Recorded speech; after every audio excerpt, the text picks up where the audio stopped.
Look at all this stuff. Look at all this stuff. So the idea with Prepared Canada originally, whole point, I went into disaster management, went into emergency management, got some degrees, worked in the field. Really early on, one of my initial mentors explained to me the reality of emergencies, where when a disaster happens, tornado happens, something to that effect happens, 911 basically isn't coming. And the reason they're not coming is because, well, the fact of the matter is they only have enough resources to normally handle that bus. They only have enough resources normally to handle things during normal operations with like a small emergency. You're not going to staff the number of paramedics and fire and police, etc., required to deal with a hurricane during the hurricane. It's just not practical. This leads into a problem. Problem being, if 911 isn't coming, who's helping you? Now, my initial idea or solution, or partial solution, I guess, to that challenge was, let's just train the public. Let's get the public as prepared as possible, hence prepared. And then I started looking into, okay, so what sorts of things can you pretty much teach everybody? What sort of options do you have for that? First aid came to mind initially. That's something that pretty tactile. You teach kids and scouts and things like that. First aid everybody could know.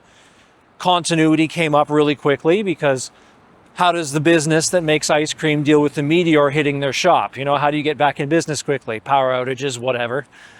That's what came to mind. And there's a few other things, crisis communications, other stuff that came to mind. But basically, the whole point of Prepared, originally, the initial vision was to increase the level of readiness of the public, so that when something really bad happens, when you have that disaster, just less people need to call 911 and more people that end up living.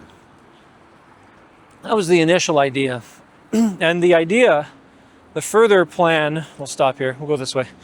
The further plan or thought that we had with this channel, kind of the point of this, was I looked at the price of how expensive these things were going to be, how much people have to pay for risk management and even first aid. Like first aid in a lot of areas, talking hundreds of dollars, over $100 certainly for anything that's comprehensive.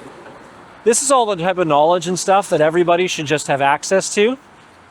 I don't think this is the type of stuff. Look, the information and skills that are necessary to make it so people don't die, I think this should be as free as possible. And look, people have to make money. Learning about this discipline takes time. It's not free to become an expert in this sort of stuff, for sure.